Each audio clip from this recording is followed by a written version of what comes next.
여러분, 오늘 본문 제10편 100편은 우리가 감사의 장이라 이렇게 일명 말합니다. 그래서 시편 100편을 한마디로 표현하면 감사하고, 두마디로 표현하면 감사하고, 세마디로 표현하면 감사합니다.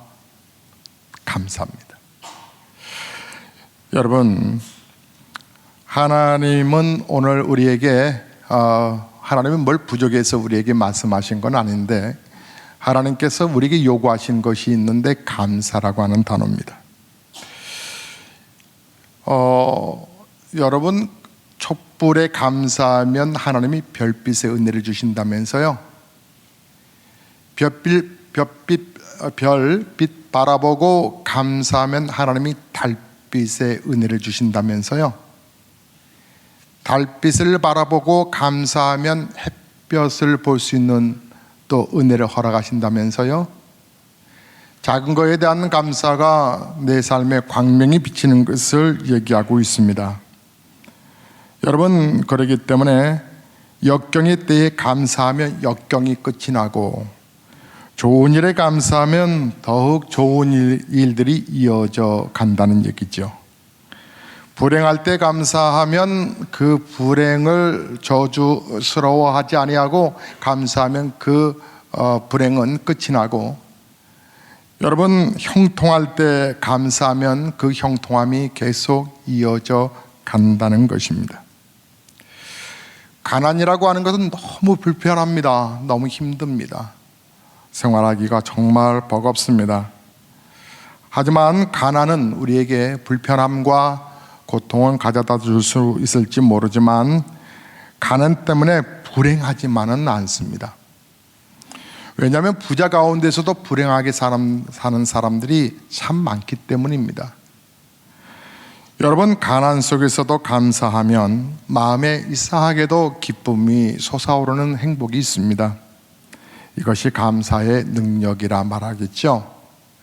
아침에도 감사, 한낮에도 감사, 또 저녁 해졌어요, 저녁에도 감사. 기쁠 때도 감사, 슬플 때도 감사. 받은 은혜 감사, 주실 은혜 감사, 언제나 감사.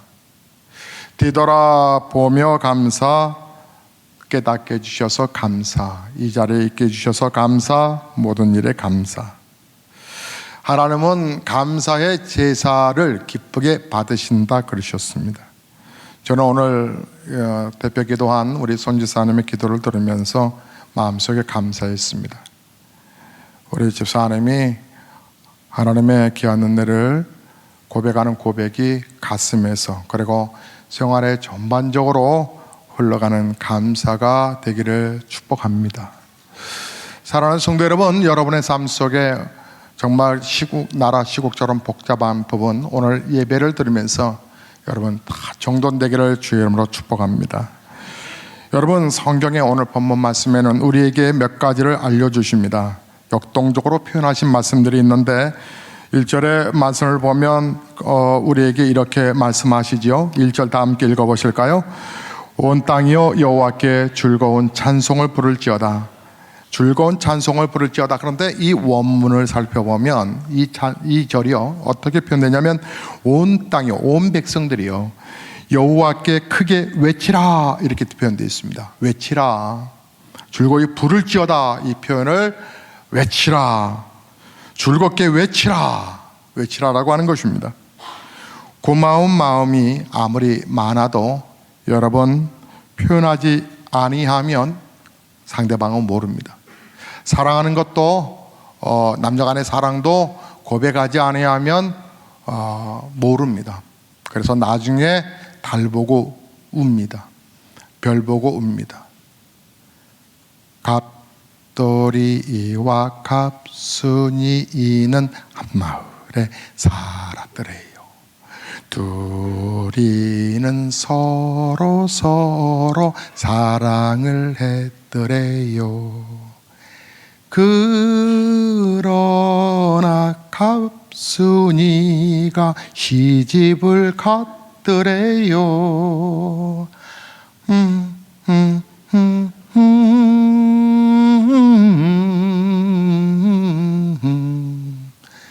갑돌이가 달 보고 울었더래요.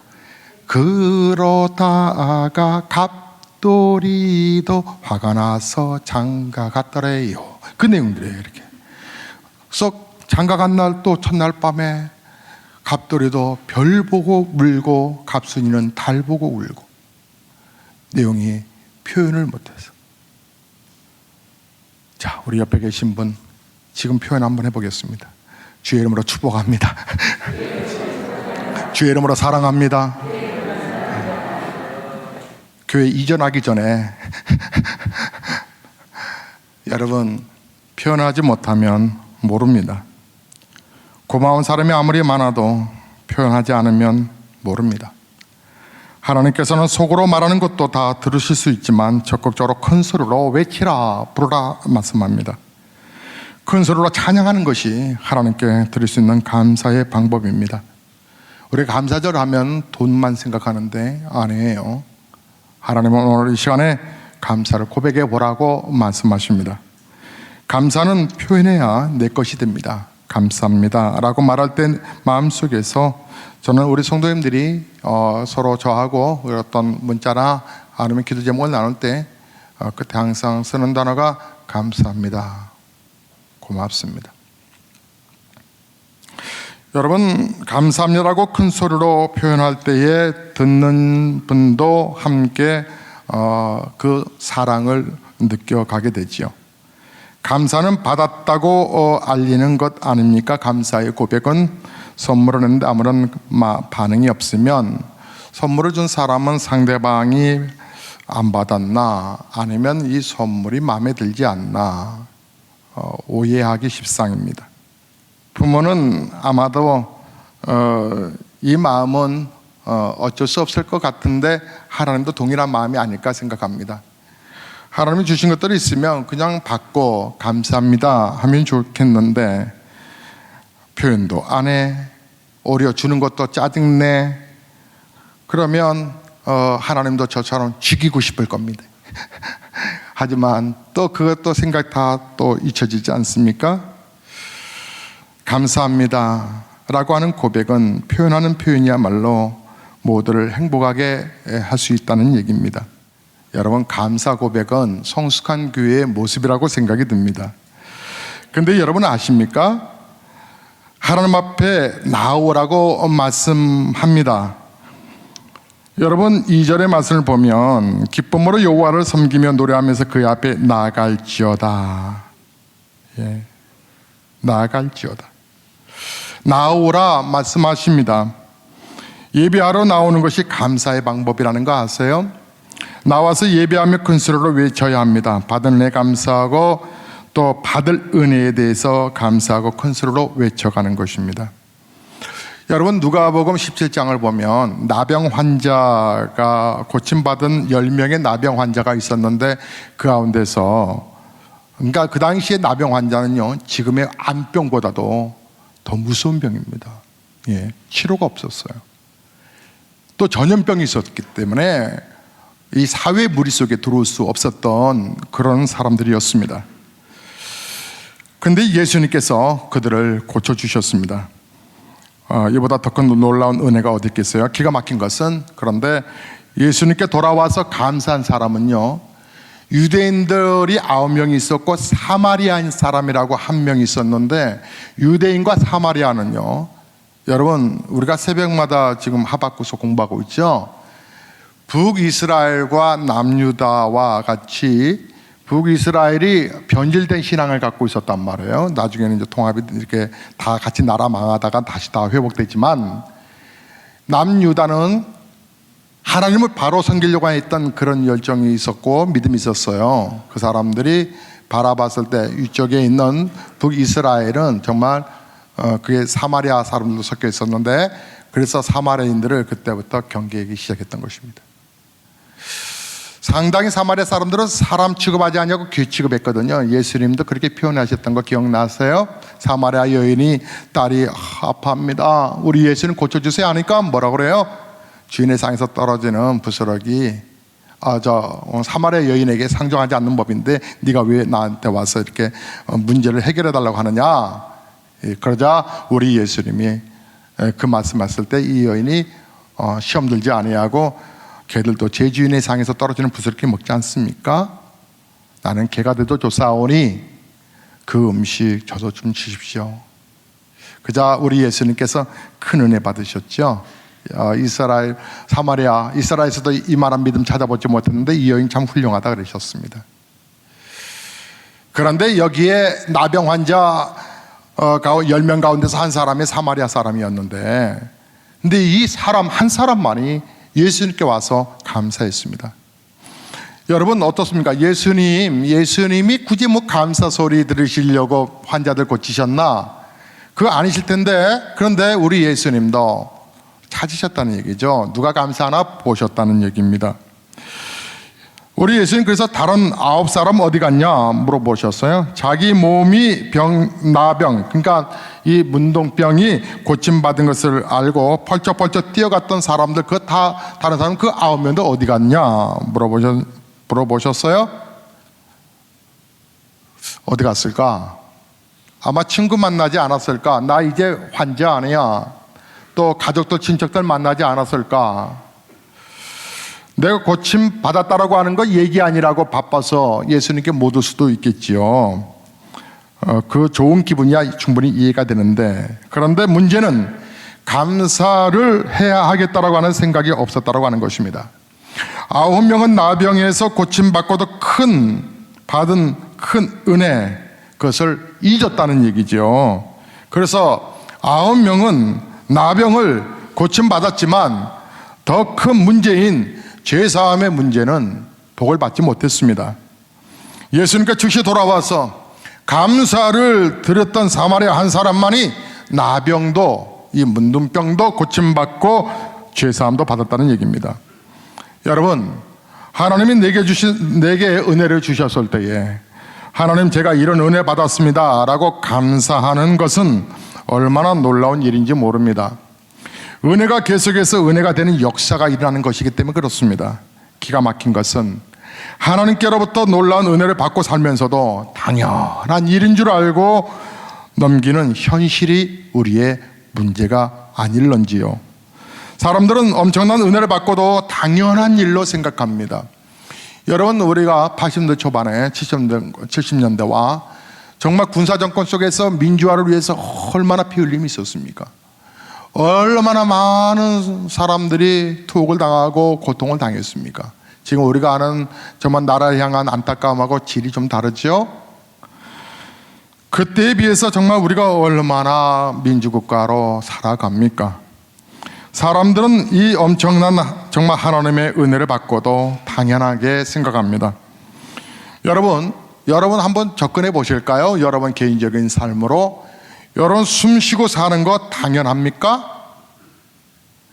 여러분 병원에 가보십시오. 산소호흡기에 의존하는 사람들이 의외로 많습니다. 본인도 그렇고 주변에 있는 사람도 그렇고 숨 한 번 제대로 쉬기가 얼마나 힘든지 그렇게 간구하며 기도하는 보호자들과 환자가 있습니다. 오늘 숨 쉬게 해달라고, 오늘 하나님 생명을 연장시켜달라고 간절히 기도하고 매달리지만 숨이 끊어져서 장례 치르게 된 사람들이 얼마나 많은지요. 숨 쉬는 것이 당연한 것입니까? 그러니까 감사가 없는 법입니다. 내가 지금 얼마나 놀라운 하나님의 은혜 가운데 있는지를 전혀 모르는 것입니다. 은혜가 없어서 은혜를 모르는 것이 아닙니다. 일터에서 돌아온 남편, 요즘은 아내도 같이 맞벌이 하니까 일터에서 돌아온 아내, 학교에서 돌아온 자녀들이 저녁 때가 됐으니까 돌아왔구나 라고 생각하십니까? 아침에 집을 나갔다가 전동차 끼어 사고로 집으로 돌아가지 못한 일들이 여러분 이상한 뉴스입니까? 여러분 아침에 나갔다가 정말 뜻하지 않은 사건과 사고로 인하여서 돌아오지 못하는 사람들이 많습니다. 당연한 일입니까? 아닙니다. 하나님께서 우리에게 베풀어 주신 은혜 속에 우리가 살고 있는 것인데, 군대 간 자식들 당연히 휴가 나오고 당연히 건강하게 제대하는 게 당연한 것입니까? 아닙니다. 오늘 우리가 이 예배당에서 예배 드리는데, 예배 드리는 것이 여러분 발각되면 죽어야 하는 이들도 많고 예배 드릴 건물이 없어서 고통당하는 교회도 많고요. 지난 주간에 목사님들이 여러분들이 왔다 가셨습니다. 제가 외부를 잘 안 나가니까 목사님들이 교회를 찾아오셨습니다. 어제 금요일 날 중국 선교사님까지 합쳐 한 세 그룹이 왔다 가셨는데, 그런데 목사님들이 이런 고백들을 하셨습니다. 교회 오면 목사님 특징이 하나 있어요. 보배론 예수교회. 그래서 특징이요? 뭐가 특징일까요? 했더니 딱 현관문을 열고 들어오면 느낌이 따스해. 그러니까 역동적이고 행복이 느껴지는 그 은혜가 있다는 거예요. 그럼 제가 뭐라고 말할까요? 영통하시네요. 그러죠. 그 교회 이제 제 목양실에 오면 커피 향이 있습니다.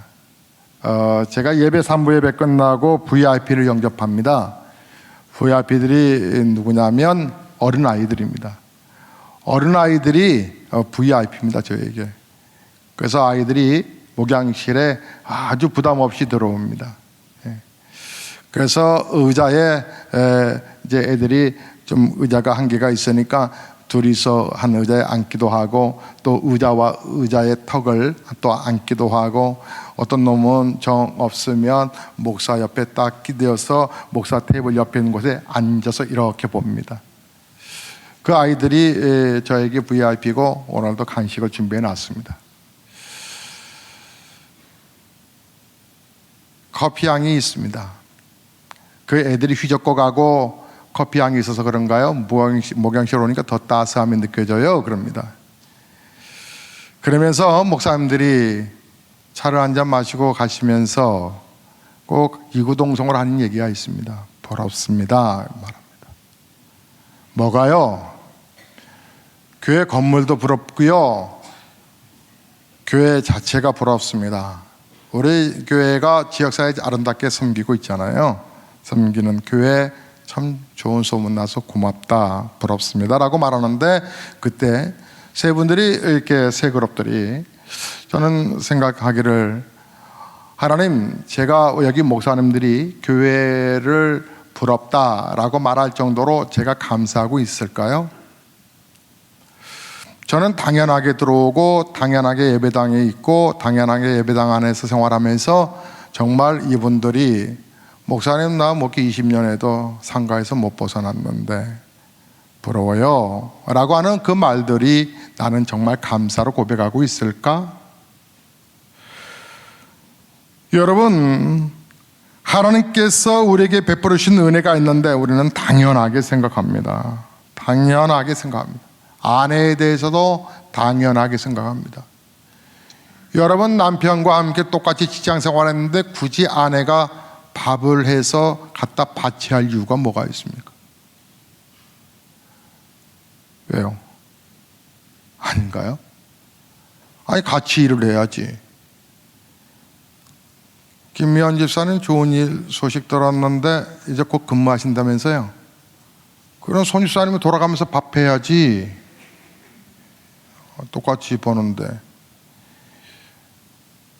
여러분, 아내가 갖다 바치는 거 당연한가요? 남편이 돈 갖다 주는 게 당연한가요? 여러분, 문제는 우리가 감사를 하지 않고 살아간다는 것입니다. 감격이 없다는 얘기죠. 하나님이 이것을 정말 안타깝게 여기신다는 것입니다. 하나님이 우리에게 감사절을 주신 이유는 우리의 감사, 신앙에 문제가 있기 때문입니다. 환난이 있어도 그래도 감사하는 이 믿음을 고사하고 주신 은혜, 받은 복조차도 감사를 제대로 못하고 살아가는 모습들. 여러분, 기도 응답이 있어야 감사할까요? 여러분, 기도 응답이 없을 때 믿고 감사 기도하면 더 큰 기적이 일어난다는 사실 하나 보여드릴게요. 요한복음 11장을 보시면 예수님께서 죽은 나사로라고 하는 사람을 살리시는 장면이 나와요.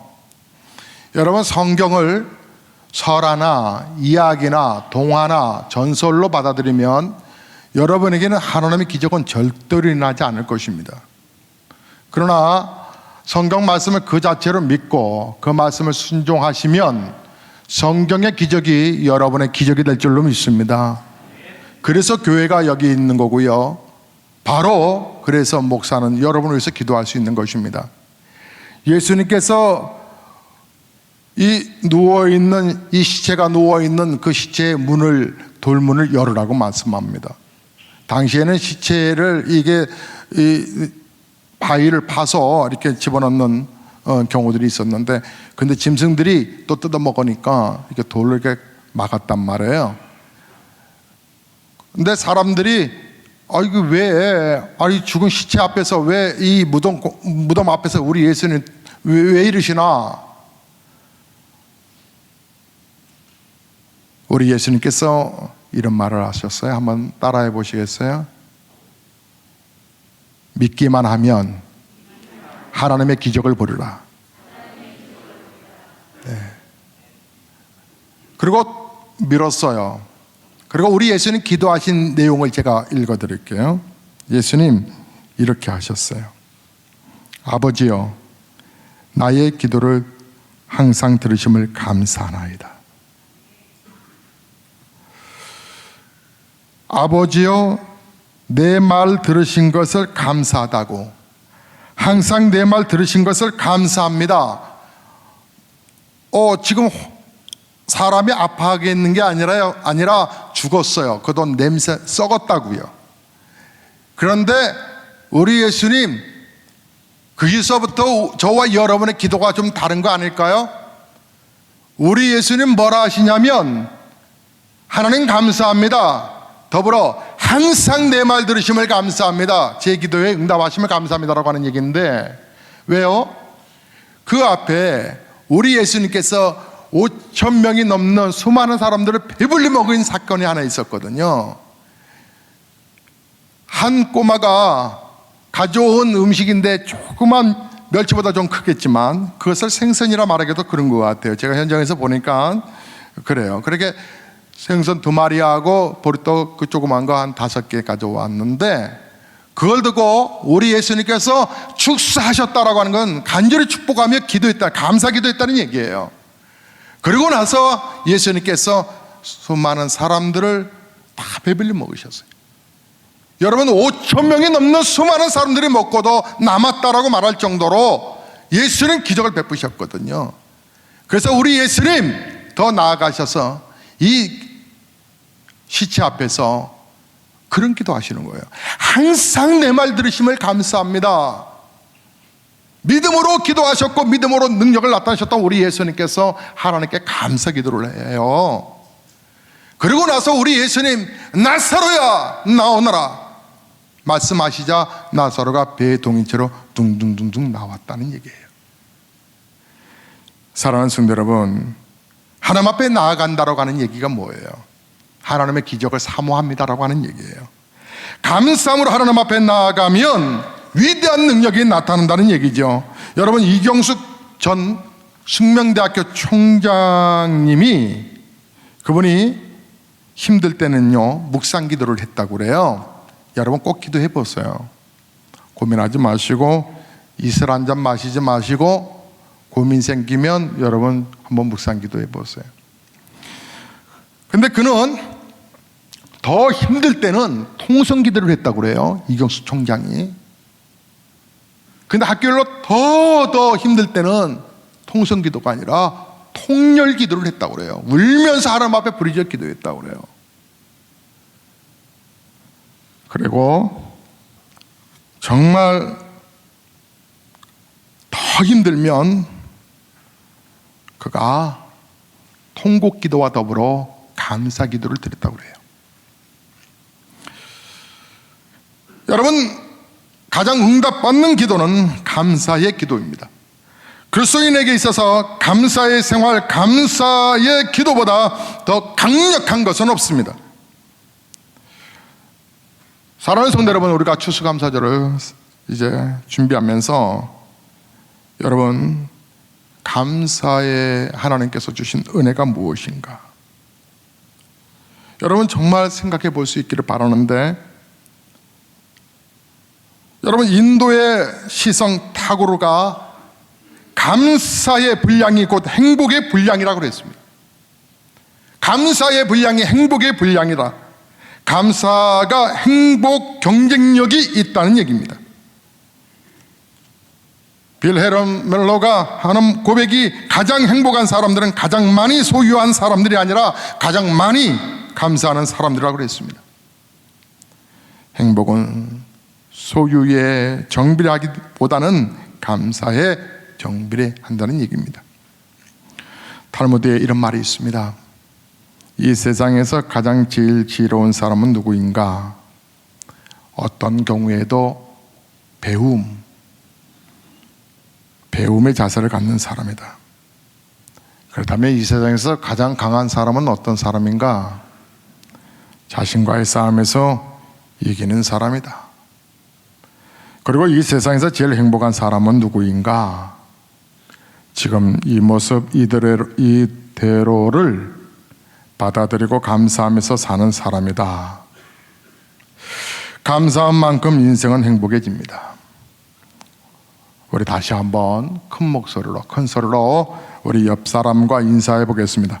감사한 만큼 인생은 행복해집니다.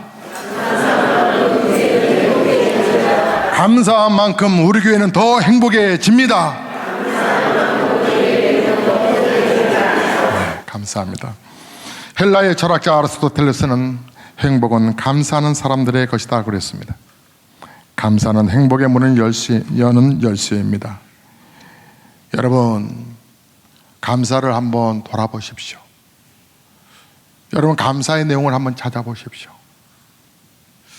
제가 주중에 메시지를 준비하면서 우리 성도들이 추수감사절에 다음 주에는 우리 아이들도 함께 예배드리지만 우리 여성교 총성기장님께서 목사님 추수감사절인데 우리 식사를 더 추수감사절에 맞춰서 더 좀 나눔의 행복이 컸으면 좋겠다고 말씀을 하세요.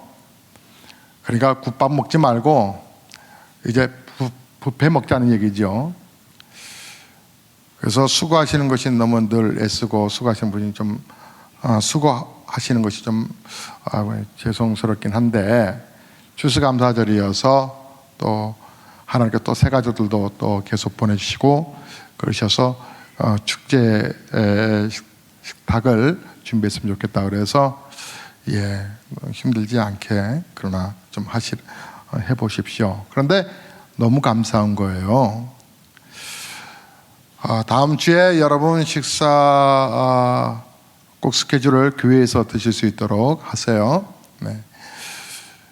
추수감사절에 정말 감사할 것이 또 있다면 여러분이 감사함으로 그 문에 들어가며 그 궁정에 하나님께 들어가서 찬송하자고 4절에 말씀하신 것처럼 여러분이 감사의 조건적인 부분들을 한번 생각해 보는데 펜으로 적어보는 거하고 좀 달라요. 그래서 추수감사 헌금에 이 감사의 조건들을 한번 적어보면 참 좋겠다. 그런데 한편으로는 이런 생각도 들어요. 우리 가운데서 생각이 다 자유로우니까 다양하고 목사님 이거 헌금 돈 내라고 이거 봉투 만든 거 이렇게 한 거 아니야? 라는 생각을 하면 목회가 슬퍼지겠다 생각이 들었어요. 그거 아니거든요. 헌금 좀 더 나온다 해서 목사 사례비 더 풍성하게 주고 목사 용돈 주고 그런 거 아니거든요. 재정부 아시다시피 목사하고 재정부는 거의 분리됐다라고 보시면 돼요. 총감독관이라고 이렇게 사인은 하지만 거의 재정부 목사는 손 안 대요. 오히려 더 어떻게 하면 좀 보탤까 연구하지. 여러분, 근데 추수감사주일 헌금에 헌금 몇 푼 더 그거 아니고요. 이제 그렇게 생각하신 분 계시면 건강한 교회 만들 자격이 없어요. 그런 분들은 빨리 생각 바꾸시든지 교회를 빨리 옮기시든지 하셔야 돼요. 왜냐하면 그런 분들 계시면 교회는 더 유치적하니까. 그러면 정말 해야 할 메시지를 저는 못 전해요. 자, 그거 아니에요. 감사의 내용을 한번 여러분 한번 적어보세요. 감사의 조건을 한번 적어보세요. 하나님께서 지난 1년 동안, 지난 해 동안 하나님 나를 뭘 어떻게 인도하셨는지 한번 살펴보시겠어요? 그리고 하나님 앞에 이 고백을 주님 앞에 여러분의 마음도 그러지만 여러분이 한번 올려보세요. 헌금은 형편껏 하세요. 그러나 가볍게는 하지 마세요.